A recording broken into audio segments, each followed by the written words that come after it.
नमस्कार, आप देख रहे हैं सुदर्शन डिजिटल और मैं हूं आपके साथ सोनम गुरु।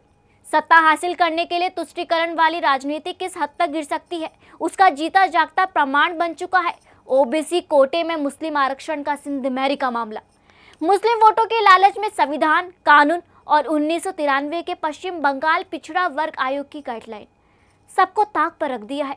टीएमसी सरकार ने कलकत्ता हाईकोर्ट ने खुद अपने फैसले में कहा कि ममता सरकार ने जिस तरह से तय मानकों के खिलाफ धड़ाधड़ ओबीसी सर्टिफिकेट जारी किए वो पूरी तरह से असंवैधानिक है।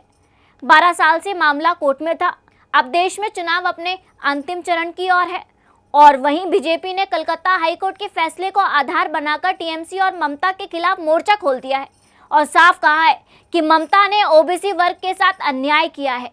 मुस्लिम वोट बैंक की लालच में क्या कहा अमित शाह ने, चलिए सुनते हैं। ममता बनर्जी पिछड़े वर्ग के रिजर्वेशन के ऊपर अपने वोट बैंक के लिए डाका डालकर वो रिजर्वेशन मुस्लिम जातियों को देना चाहती है। मैं हाईकोर्ट के फैसले का स्वागत करता हूं। ममता जी ने कहा हम हाईकोर्ट के फैसले को नहीं मानते। मैं बंगाल की जनता को पूछना चाहता हूं, कोई ऐसी मुख्यमंत्री हो सकती है, संवैधानिक पद पर बैठी हुई कोई व्यक्ति ऐसी हो सकती है जो कहेगी कि हम कोर्ट के आदेश को नहीं मानते हैं? किस प्रकार की मानसिकता से बंगाल का लोकतंत्र गुजर रहा है? दरअसल आपको बता दें कि कलकत्ता हाईकोर्ट ने बुधवार को पश्चिम बंगाल में 2010 के बाद जारी ओबीसी सर्टिफिकेट रद्द करने के आदेश दिए थे, जिसमें जस्टिस चक्रवर्ती और राजशेखर की बेंच ने कहा कि 2011 से प्रशासन ने किसी नियम का पालन किए बगैर ओबीसी सर्टिफिकेट जारी कर दिए। बेंच ने यह भी कहा कि जिस तरह से ओबीसी सर्टिफिकेट देना असंवैधानिक है। ये सर्टिफिकेट पिछड़ा वर्ग आयोग की कोई भी सलाह माने बगैर जारी किए गए हैं, इसलिए इन सभी सर्टिफिकेट को कैंसिल कर दिया गया है। हालांकि ये आदेश उन लोगों पर लागू नहीं होगा जिन्हें पहले नौकरी मिल चुकी है या फिर मिलने वाली है। ओबीसी लिस्ट के रद्द होने से करीब 5 लाख सर्टिफिकेट रद्द होने वाले हैं। कोर्ट ने निर्देश दिया है कि पश्चिम बंगाल पिछड़ा वर्ग आयोग अधिनियम 1993 के आधार पर ओबीसी की नई सूची पश्चिम बंगाल पिछड़ा वर्ग आयोग तैयार करेगी। लेकिन अब ममता बनर्जी ने कहा कि वो हाईकोर्ट का आदेश नहीं मानेगी और ये भी कहा है कि बंगाल में ओबीसी आरक्षण जारी रहेगा। उनका जहां मन करेगा, जिसको चाहेगा वो ओबीसी दे देंगी। चलिए इसमें सुनते हैं ममता बनर्जी क्या कह रही है। এইটাই আজকে কোর্টকে দিয়ে করিয়েছে।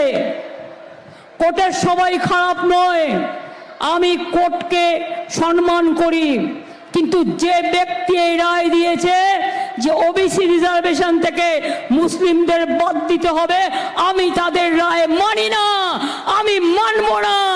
ওবিসি রিজার্ভেশন চলবে, এর জন্য উচ্চতর কোর্টে যেতে হলে যাব। ममता सरकार के ओबीसी आरक्षण देने के फैसले के खिलाफ 2011 में जनहित याचिका दाखिल की गई थी। इसमें दावा किया गया था कि 2010 के बाद दिए गए सभी ओबीसी सर्टिफिकेट 1993 के पश्चिम बंगाल पिछड़ा वर्ग आयोग अधिनियम को दरकिनार कर दिया है। याचिका में यह भी कहा गया है कि जो लोग वास्तव में पिछड़े वर्ग से थे उन्हें उनके सही सर्टिफिकेट नहीं दिए गए। इसे लेकर अपने आदेश में कोर्ट ने कहा कि राज्य सरकार को 1993 के कानून के मुताबिक आयोग की सिफारिश विधानसभा को सौंपनी होगी, जिसपे चक्रवर्ती की बेंच ने कहा कि ओबीसी किसे माना जाएगा इसका फैसला केवल विधानसभा करेगी। बंगाल पिछड़ा वर्ग कल्याण को इसकी सूची तैयार करनी होगी। राज्य सरकार उस लिस्ट को विधानसभा में पेश करेगी। जिनके नाम इस लिस्ट में होंगे उन्हीं को ओबीसी माना जाएगा। हाईकोर्ट के आदेश पर ओबीसी नई लिस्ट बनेगी।